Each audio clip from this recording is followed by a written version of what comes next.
घना जंगल, जीवों की आवाजें और हवा में अजीब सी खामोशी। कहानी शुरू होती है कुछ नौजवानों के साथ जो एडवेंचर ट्रिप पर निकले हैं। दो कपल्स, एलेक्स और टॉम्बर, फिर है सोफिया और उनकी दोस्त ब्रूक। ये लोग जंगल में राफ्टिंग के लिए आए हैं, मस्ती कर रहे हैं, हंसी ठिठोली चल रही है, लेकिन किसी को नहीं पता कि ये जंगल उनके लिए आखिरी सफर बन जाएगा। जैसे ही राफ्टिंग खत्म होती है, ग्रुप एक किनारे पर रुकता है, सब थोड़ा रिलैक्स करते हैं। तभी ब्रूक और एलेक्स थोड़ी दूरी पर घूमने निकलते हैं।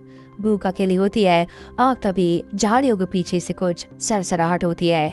ब्रूक जैसे ही परखती है, एक तीर उसकी छाती चीरता हुआ निकल जाता है। चीख भी नहीं निकलती है उसके मुंह से, वो वहीं ढेर हो जाती है। उधर एलेक्स दौड़ते हुए वापस आता है, लेकिन तब तक बहुत देर हो चुकी होती है।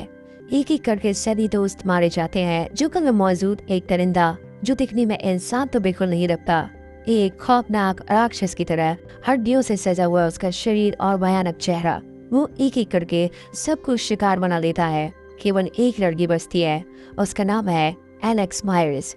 वो किसी तरह छिपकर उस खूनी शिकारी से बच निकलती है, लेकिन डर और सदमे में उसकी हालत खराब होती है। कहानी यही से खत्म होती है और अब सीन बदलता है।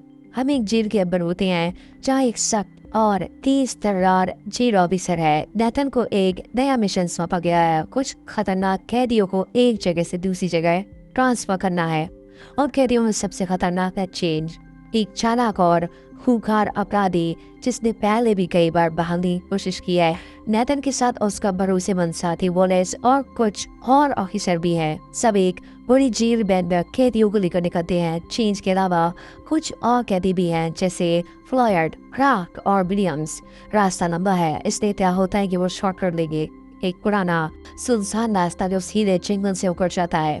लेकिन किसी को क्या पता था कि जिस जंगल को वो पार करने जा रहा है, वहाँ पहले से मौत मंडरा रही है। जैसे ही वैन उस रास्ते पर बढ़ती है, एक झटका लगता है और गाड़ी एक अजीब सी तार में फंस जाती है। ब्रेक लगते हैं, गाड़ी रुकती है और तभी अचानक एक तीर हवा को चीरता हुआ आता है और ड्राइवर की गर्दन में धंस जाता है। चीख पुकार मच जाती है, गाड़ी पलट जाती है और कई ऑफिसर मारे जाते हैं। कैदियों को मौका मिल जाता है और उनमें नक्कर बचा भी है। नेथन जैसे तैसे बचता है और अब का सामना होता है चेज से। चेज मौके का फायदा उठाते हुए कहता है कि अब हमें साथ चलना होगा, वरना हम सब मारे जाएंगे, क्योंकि जो भी आया है वो इंसान नहीं है।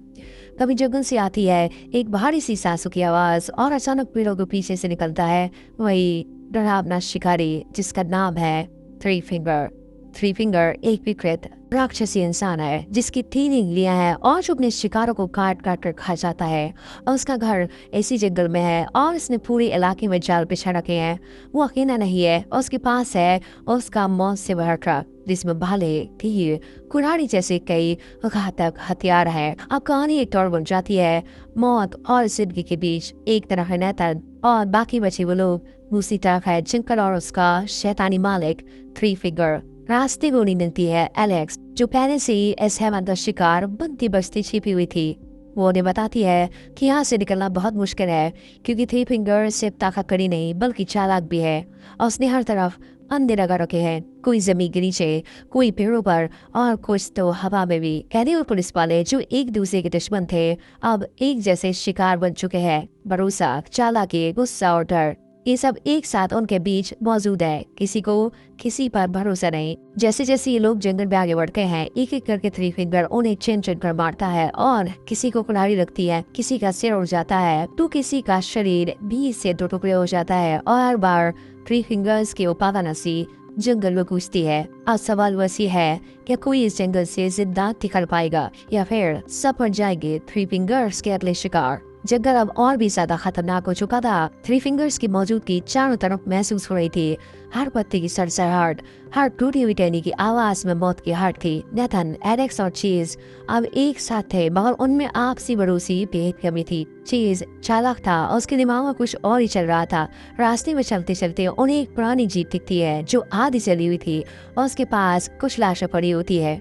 उनके चेहरे पहचान में नहीं आते। एलेक्स सहम जाती है, क्योंकि उनमें से एक उसके पुराने दोस्तों में से कोई था।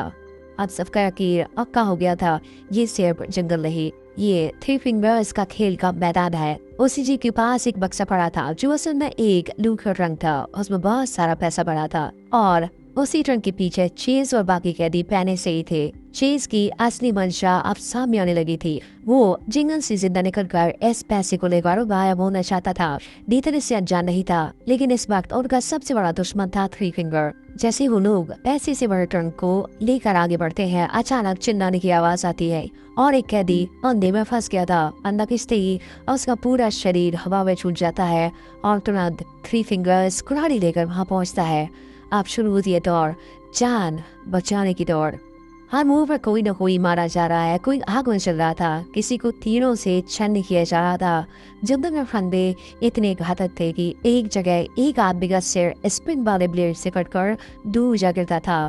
थ्री फिंगर रास्ता था जैसे ये सब उसके लिए एक खेलो। नेथन और एलेक्स किसी तरह एक झोपड़ी में छिप जाते हैं। वही एलेक्स बताती है कि थ्री फिंगर्स अकेला ही इस जंगल को नहीं चला रहा, उसके जैसे और भी थे पहले, लेकिन अब शायद वो अकेला बचा है। उसकी ताकत है उसका डर और उसका ट्रक जो हर जगह घात लगाए घूमता है। इधर चेज अपने प्लान में जुटा है। वो बाकी बचे हुए लोगों को धोखा देकर पैसे लेकर भागना चाहता है, लेकिन थ्री फिंगर सब जानता है। वो उसके पीछे लग जाता है। एक भयानक चेज सीन में चेज और थ्री फिंगर आमने सामने आते हैं। चेज इसकी आंखों में आगे डालकर खड़ा हो जाता है और एक लोहे की रॉड से वार करता है। थ्री फिंगर्स घायल होता है मगर मरता नहीं। वो फिर से उठता है और पूरी ताकत से चेज की छाती में अपनी कुल्हाड़ी घुसा देता है। अब बचे हैं सिर्फ दो, नेथन और एलेक्स। अंतिम टकराव एक नदी के किनारे होता है। थ्री फिंगर्स उन्हें घेर लेता है। एलेक्स चुपकर एक तीर चलाती है और नेथन उसे पीछे से दबोच लेता है। एक लंबी भयानक लड़ाई होती है जिसमें दोनों पूरी ताकत झोंक देते हैं। आखिर में नेथन जैसे तैसे थ्री फिंगर्स को नदी के पास बने एक लकड़ी के पुल के नीचे धकेल देता है, जहाँ वो एक नुकीली लोहे पर गिरता है। थ्री फिंगर्स की हंसी एक बार फिर गूंजती है मगर फिर हमेशा के लिए खामोश हो जाती है। नेथन और एलेक्स घायल होते हैं, थके होते हैं, लेकिन जिंदा होते हैं। अंत में वो ट्रक जो जंगल उलाश है सब पीछे छूट जाते हैं। पुलिस की एक टीम उन्हें ढूंढते हुए पहुंचती है। सब कुछ खत्म हो चुका होता है मगर एक सवाल अभी रह जाता है, क्या थ्री फिंगर्स सच में मरा या वो फिर से लौटेगा? क्योंकि इस जिंदगी में एक बार घुस गए तो वापसी की राह बहुत कम लोगों को नसीब होती है।